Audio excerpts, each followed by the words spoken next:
Bienvenue en notre nouvelle émission La parole aux écrivains dans le cadre de notre cercle Le Rendez-vous Ricoche. Aujourd'hui avec Chiara Pastorini. Bonjour Chiara. Bonjour Christine. Chère Chiara, merci d'avoir accepté mon invitation. Car bon, tu connais bien notre cercle, mais je souhaitais présenter à nos amis plus précisément ton atelier Petite Lumière, d'ailleurs un titre magnifique, lumineux, on va dire, et leur présenter en quoi ces ateliers aujourd'hui qui accompagnent ces jeunes enfants de la maternelle jusqu'à l'adolescence et pour les éduquer éduquer la nouvelle génération à venir. Comment tu peux nous la définir et définir ces ateliers de philosophie? Ces ateliers de philosophie sont un espace qui est offert aux enfants et aux adolescents pour s'exprimer, pour partager leurs ressentis et leurs avis sur certains thèmes, certaines questions qui se posent assez spontanément depuis qu'ils sont tout petits. On a tendance souvent à penser que les enfants ne peuvent pas philosopher, qu'ils sont trop petits. Eh bien, dès que le langage se met en place de façon un peu plus complexe, un peu plus structurée, donc à partir de 3-4 ans, eh ben, on s'aperçoit que les enfants posent spontanément des questions métaphysiques, des questions philosophiques. Une des premières questions qui surgissent est évidemment la question de la mort. Hein, pourquoi il faut mourir? Où est-ce que je vais après ma mort? Est-ce que tout le monde a peur de mourir? Des questions sur le sens de la vie, sur la justice. Pourquoi ça veut dire quoi, c'est pas juste, par exemple, ou encore sur la liberté, pourquoi je n'ai pas le droit de faire tout ce que je veux. Beaucoup de questions qui sont profondément philosophiques parce qu'elles touchent à notre existence. Les enfants souvent se demandent pourquoi je suis moi et pas une autre personne, par exemple, etc. Donc des questions qui souvent n'ont pas la possibilité d'aborder en famille. À l'école, il n'y a pas vraiment l'espace pour ce type de partage et pour aborder ces questions. La réponse aussi, on ne sait pas trop, même en tant que parent, quoi leur répondre. Bien sûr, on n'a pas toujours les outils pour répondre sans donner, justement, sans imposer un avis. Parce que l'idée de ces ateliers, c'est justement d'accompagner les enfants à penser par eux-mêmes. Donc, à se forger quand même une réponse par rapport à des questions qui leur tiennent à cœur. Oui. En 2014, oui. Non, vas-y, je t'en prie. En 2014, j'ai fondé ce projet qui s'appelle Les Petites Lumières. C'est un projet d'initiation à la philosophie de façon assez ludique pour les enfants et les adolescents. Et on commence à travailler à partir de la maternelle, donc vraiment à partir de 3-4 ans, l'âge à laquelle les enfants spontanément se posent ces genres de questions. Et on travaille en milieu scolaire, souvent, mais aussi dans la cité, donc dans des musées, dans des cinémas, dans des théâtres, dans des cafés, un peu partout. Donc, moi, je suis animatrice d'atelier philo. J'ai commencé vraiment sur le terrain. Et puis, petit à petit, je suis venue aussi à former des adultes, des éducateurs, des enseignants, parfois des parents ou des grands-parents qui souhaitent avoir un dialogue un peu différent avec leurs enfants ou leurs petits-enfants. Donc, j'essaie de donner des outils pour animer ce type de discussion à visée philosophique. Ah oui, donc tu veux dire que tu parles de grands-parents, ils peuvent avoir une initiation à la pratique de ces ateliers pour accompagner leurs petits-enfants ou d'autres enfants? Bien sûr, dans mes formations, j'ai souvent aussi des parents ou des grands-parents qui souhaitent s'enrichir, qui souhaitent avoir ces outils pour dialoguer, pour aborder ces questions philosophiques avec leurs enfants ou leurs petits-enfants. Et parce que souvent, ils ne savent pas comment faire, quoi répondre à ces enfants. Et une formation peut permettre d'avoir les outils et surtout une posture pour ne pas justement imposer son avis en tant qu'adulte. Donc, garder toujours une neutralité vis-à-vis de ce questionnement.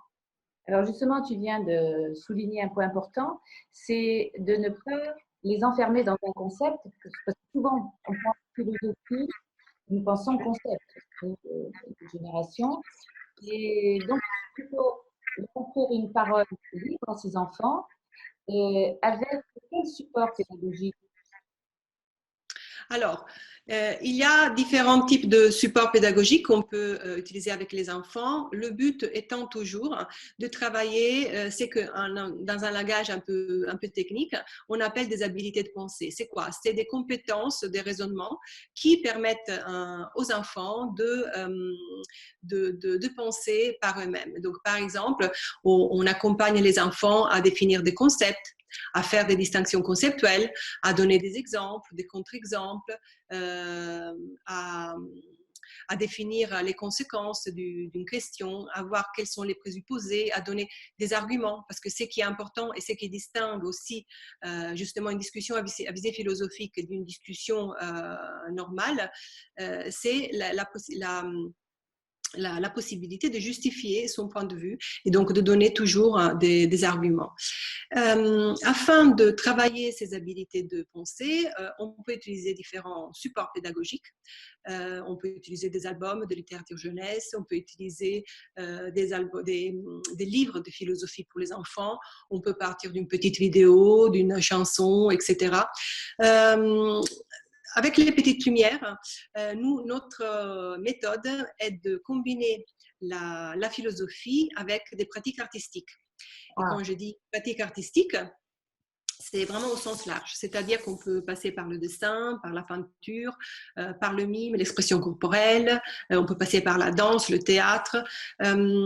Donc, tout type de pratique se prête à condition justement de engager aussi la partie la plus corporelle, la plus sensorielle de l'enfant.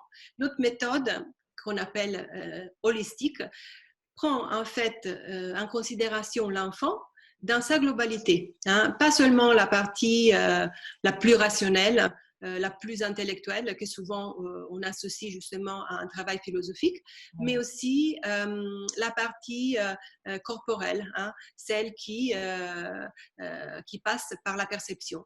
Donc l'idée qui est derrière, c'est que contrairement à une vision, disons, platonicienne où l'esprit est détaché du corps et le corps est un tombeau, est une prison pour les idées.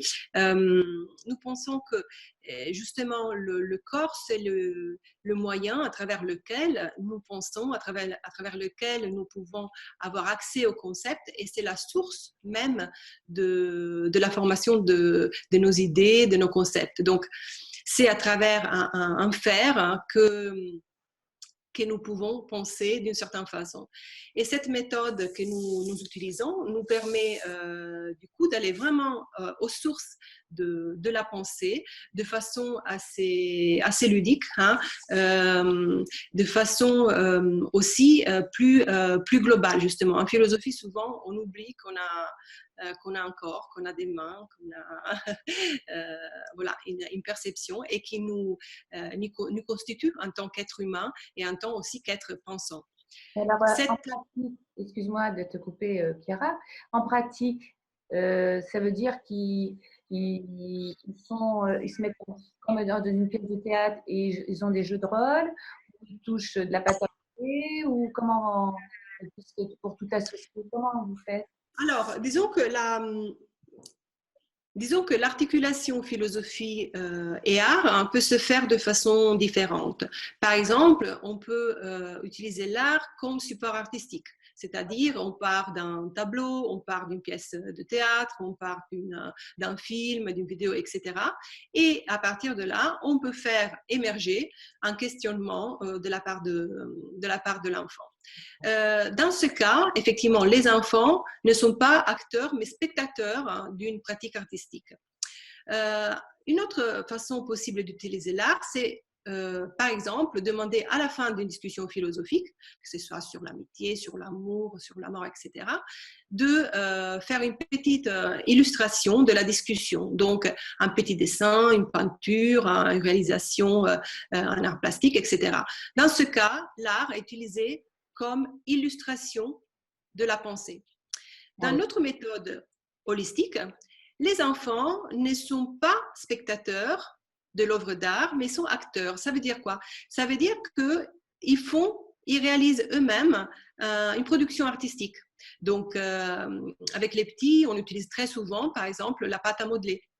Dans un atelier que j'ai fait récemment, par exemple, la consigne était réalise avec la pâte à modeler quelque chose qui pour toi représente le bonheur.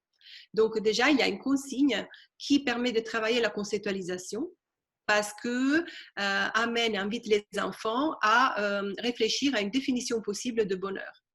Et donc, avec la pâte à modeler, ils ont réalisé quelque chose et puis, il fallait qu'ils justifient ce qu'ils ont produit, travail sur l'argumentation. Hein. Donc, il y avait par exemple une petite fille hein, qui avait fait un ver de terre.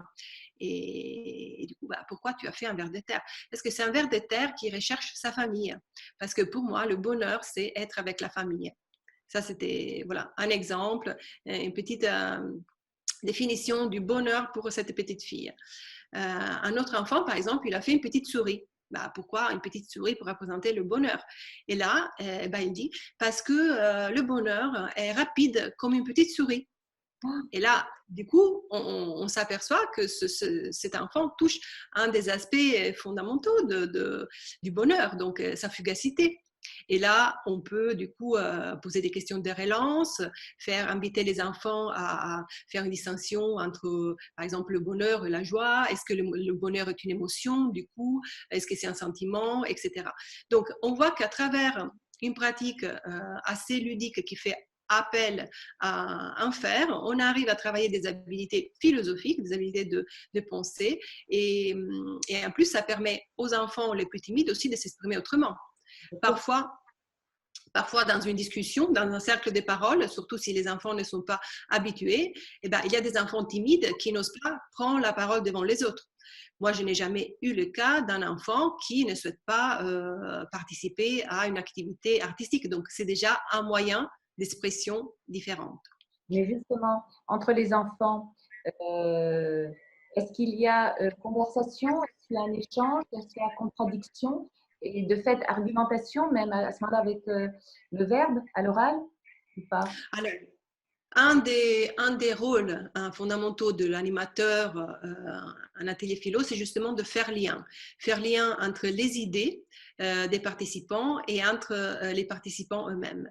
Donc, il invite les enfants à s'appeler par prénom, par exemple. Il invite justement les enfants à rebondir sur les remarques des autres. Il y a tout un travail aussi sur la pensée vigilante, la pensée attentive. C'est que Mathieu Lippmann, c'est-à-dire le père fondateur de la philosophie pour les enfants, appelait le care thinking, l'écoute de l'autre, le respect de l'autre. Et tout ce travail sur ces dimensions de l'attention fait en sorte justement qu'on travaille aussi sur le lien entre les enfants. En plus, tout le travail sur la conceptualisation permet petit à petit de mettre des mots sur son propre ressenti, de nommer les émotions, donc de mieux se connaître. Mieux se connaître, ça veut dire quoi? Ça veut dire aussi mieux connaître les autres, donc travailler sur l'empathie, travailler sur la coopération, la solidarité. Donc encore une fois, il y a tout un travail pour faire lien entre les différents participants et en même temps pour respecter et tolérer, un travail sur la tolérance de la différence en fait. Ce qui fait la richesse d'un atelier philo, c'est le fait que les enfants puissent dire moi je suis pas d'accord avec l'idée d'eux. Donc en fait les idées sont remises en question. Très souvent, pas tout le monde est d'accord avec la même idée, mais ça, c'est absolument pas un obstacle. Justement, c'est ce qui fait la richesse des ateliers de philosophie. Donc, c'est une véritable école de tolérance et de débat, finalement. Tout à fait. Et est-ce que tu as suffisamment de recul aujourd'hui avec toutes les personnes qui t'accompagnent, hein, puisque ça existe depuis 2014, pour suivre certaines classes ou certains enfants, peu importe, et de voir finalement l'évolution de leur comportement, de leur réflexion, tant forcément vis-à-vis de l'autre, mais en même temps, peut-être même dans leur travail scolaire. Hein, est-ce qu'il y a on peut déjà voir le côté positif de cette méthode? Alors, disons que quand on mène ce type d'atelier pendant longtemps, donc sur la longue durée, bien évidemment, on voit qu'il y a, entre guillemets, des objectifs qui sont atteints, on voit des résultats. Par exemple, tout ce travail sur les habiletés de pensée, donc sur la conceptualisation, sur la problématisation, l'argumentation, etc., permet aux enfants d'acquérir petit à petit l'esprit critique. Donc, ils arrivent petit à petit à se débarrasser des idées préconçues, des préjugés et à penser par eux-mêmes. Donc, c'est un outil formidable, c'est-à-dire on fournit aux enfants la possibilité de s'armer d'un outil qui leur permet justement de s'émanciper par rapport à ce qui peut être imposé par la société, par les médias, parfois par la famille. Donc, c'est un moyen, en fait, pour rendre autonomes les enfants. De leur donner plus de sécurité intérieure, de leur donner plus de sécurité intérieure par rapport, je trouve que c'est important. Bien sûr, donc il y a ce développement de l'esprit critique d'un côté et aussi il y a tout un travail sur la confiance en soi. Donc l'idée dans ces ateliers aussi, c'est vraiment de travailler sur l'image que l'enfant a de soi-même et donc sur l'estime de soi, la confiance en soi. Il y a tout un travail, comme on l'a dit tout à l'heure, sur le lien avec les autres, toutes ces dimensions empathiques de respect de l'autre et de gestion de ses propres émotions. Donc voilà, les changements, les résultats sont à plusieurs niveaux. Parce qu'on part très souvent d'esprit critique, mais il ne faut pas oublier voilà, les autres dimensions qui sont très importantes, comme la dimension justement émotionnelle, du respect de l'écoute de l'autre, et aussi une certaine dimension aussi créative des liens avec les idées des autres. Avec les idées des autres. Et est-ce qu'il y a une pratique également de l'attention, avant de commencer, de les mettre, pas une méditation, mais une sorte de présence pour bien les rassembler ou vous intervenez comme ça dans une classe où il y a quand même un rite qui est respecté pour les mettre quelque part en condition optimale pour accueillir évidemment tous ces travaux, tout ce que vous leur proposez. Dans ce type d'atelier, ce qui est important, c'est de garder un certain équilibre entre ce qui peut faire appel à une certaine ritualité et ce qui peut faire appel à la nouveauté. Ça veut dire quoi? Ça veut dire que effectivement, les enfants doivent pouvoir reconnaître à chaque fois qu'on est dans l'espace-temps de l'atelier philo. Donc, on crée un cadre particulier, on se met en cercle. Comme ça, on se voit tous, on s'écoute tous, on est tous symboliquement à égalité, à la même hauteur, l'intervenant comme les enfants. On peut allumer, pourquoi pas, si les normes de sécurité le permettent, une petite bougie au milieu. On peut avoir des mascottes ou des marionnettes philosophes qui présentent, par exemple, le thème du jour, par exemple, Socrate. Voilà. Vous l'expliquez. Donc, il faut créer quand même un cadre avec ces règles et qui revient à chaque fois. Et en même temps, il faut trouver toujours hein, des supports pédagogiques, des activités qui puissent motiver et stimuler les enfants.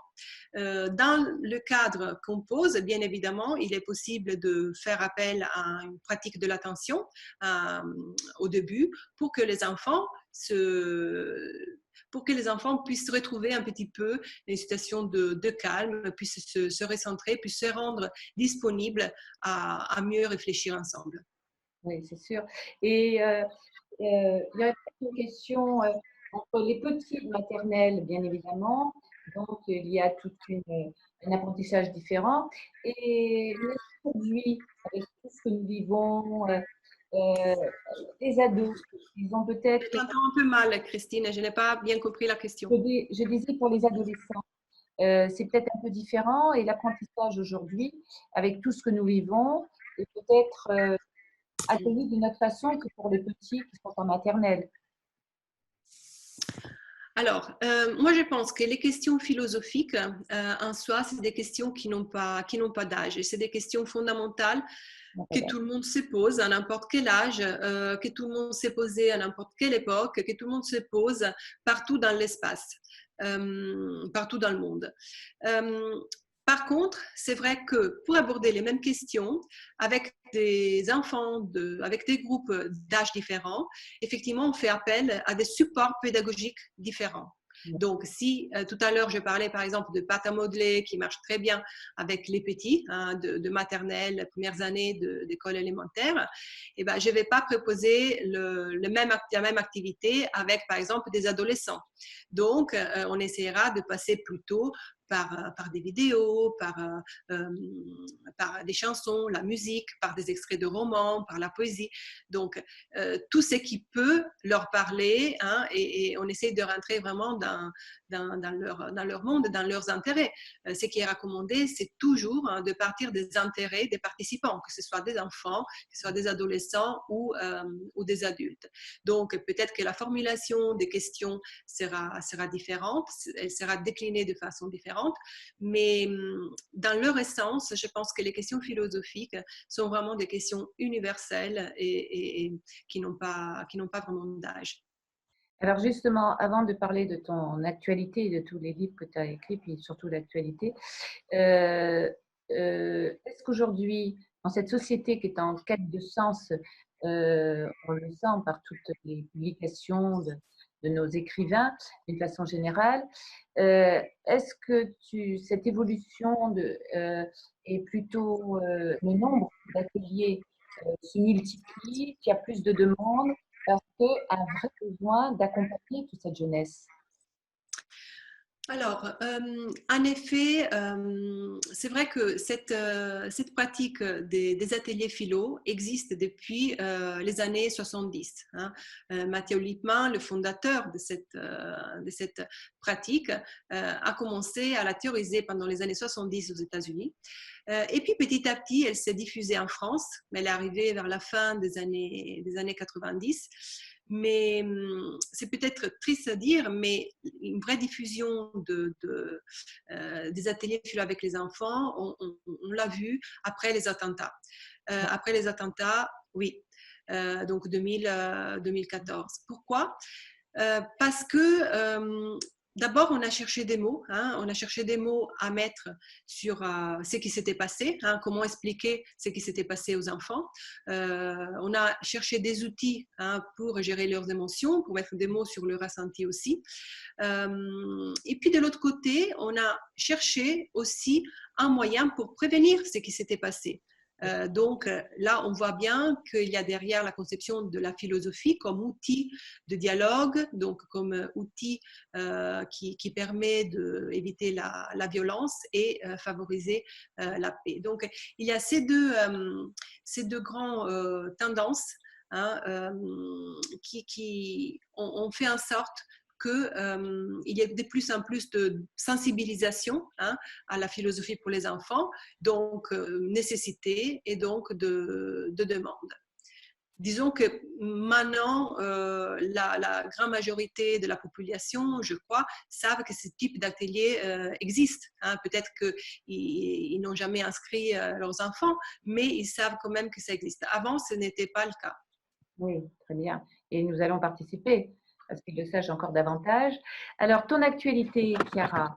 Donc, tu as d'abord écrit plusieurs livres, et même des livres pour chez Nathan, hein, pour les enseignants. Et là, comment s'appelle-t-il? C'est vivre, c'est livre. Qu'est-ce qu'un humain? C'est ça? Quelle est ton actualité? Oui. Ça, si tu l'as là. Alors, effectivement, le 18 mars devait sortir ce petit album de philosophie pour les enfants qui s'appelle Qu'est-ce qu'un humain? Cause confinement, il n'est pas sorti, mais il vient de sortir du coup en librairie. Et c'est un petit album qui s'adresse aux enfants les plus petits, donc je dirais à partir de 4-5 ans, et qui s'interroge justement sur l'être humain. Hein. Qu'est-ce que c'est cette étrange chose qui est l'être humain. C'est un album qui est paru chez la maison d'édition L'Initiale et qui a été illustré par Olympe Perrier, hein, de superbes illustrations, et préfacé par Edwige Chiruter, qui est la titulaire de la chaire UNESCO de philosophie pour les enfants. Bravo. Eh bien alors, est-ce que tu veux que j'en lise quelques pages ou pas? Eh bien, si tu veux, bien sûr, vas-y. Bien sûr. Alors, je peux partager avec vous quelques pages de cet album. On peut prendre les premières pages. Qu'est-ce que c'est qu'un humain? Un humain, c'est une personne avec des bras, des jambes, des pieds et une tête. Est-ce que tous les humains ont le même corps? Oui et non. Tous les humains ont des yeux, mais certains les utilisent pour découvrir les mondes et d'autres pour rêver. Tous les humains ont des oreilles, mais si chez certaines personnes, elles servent à écouter les besoins d'un ami, chez d'autres, elles restent sourdes aux pleurs d'un enfant. Tous ont une bouche, mais certains humains l'ouvrent pour sourire et d'autres pour se plaindre de tout. Chouette, il pleut. Ah, il pleut encore.